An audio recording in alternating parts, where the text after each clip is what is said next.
It's Brian Preston, the Money Guy. All right, Brian, this next question, this is from Mike. Bo and Brian, I'm self-employed. Is a 1-year emergency fund too much? It's roughly $75,000 just sitting in the bank. So, Brian, I want you to answer this. One, I'd like for you to tell me just what's our normal guidance for emergency funds. And then I think it'd be really interesting if you talk a little bit about being someone who's self-employed, starting a business, versus someone who's self-employed with a very established business. And like, does the emergency level thought process change there? Yeah, we talk about all the time 3 to 6 months, but everybody says 3 to 6 months. I feel like that is the default answer. Nobody ever gives the why should your emergency reserves be 3 to 6 months. And we actually give you the details. If you're somebody who could go replace your job next week or 2 weeks or 3 weeks, 3 months is no problem. But if you're in a much more specialized or you're in a higher income situation, you definitely want to push that out even longer to 6 months and beyond. It also depends upon the structure of your household. If you're a single income household and you got a whole family counting on you, you once again want to be more conservative, probably push it out to 6 months and beyond. Whereas if you're a dual income family and both you and your spouse are great income situations, pulls the needle back down to 3 months.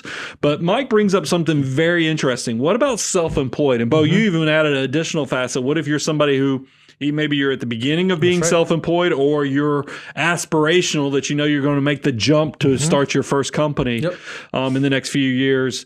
I will tell you, when you start any company, it typically takes about 3 years to get it all right. I mean, it's I just think about the proof of concept stage of your new business.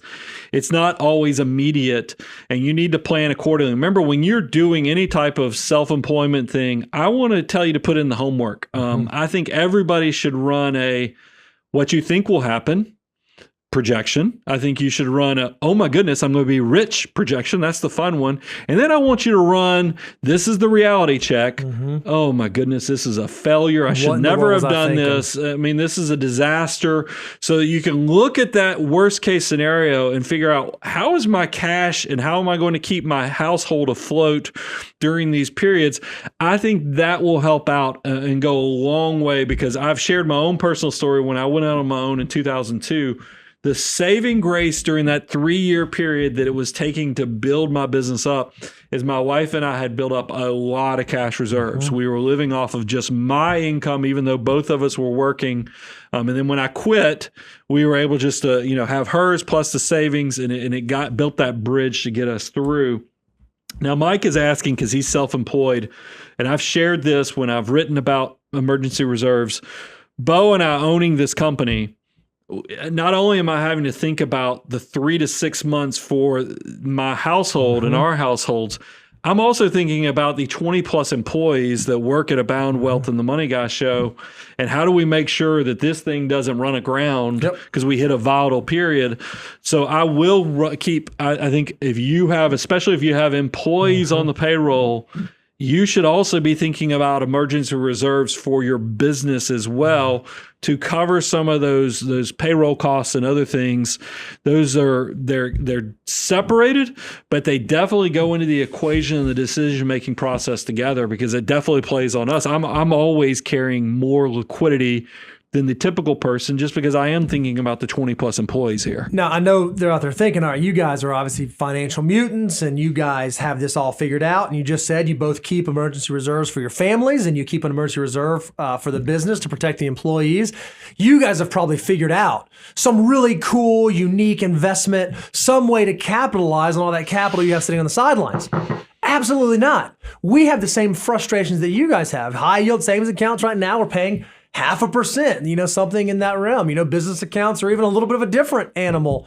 It's not fun. It'd be great to be earning 2-3% on that cash. But unfortunately, for what it's protecting us from, cash is king. We are no different than you guys in terms of the way we approach making those following decisions. Yeah, and then I'd add, because we had a client, telecom sector, who said, Brian, I like to keep a little extra, because I could always, there's opportunities sometimes in volatile periods for my business to get exponential opportunities by investing in the business and doing other things. Cash can also be a huge opportunity. Now, look, I'm not telling you to divert and go away from the financial order of operations, but I am telling my financial mutants who are really upset about that you're only making 0.5% on your cash is that, I mean, think about us, Bo. We were able to take advantage of pandemic happened.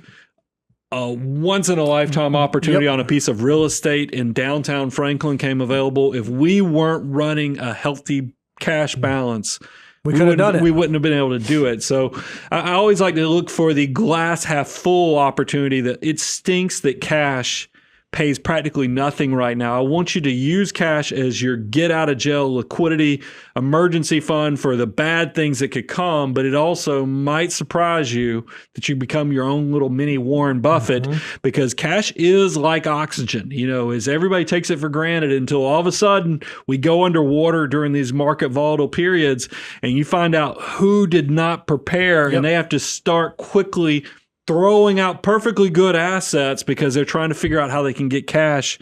That could be your friend, and that's why it's good to be a financial mutant.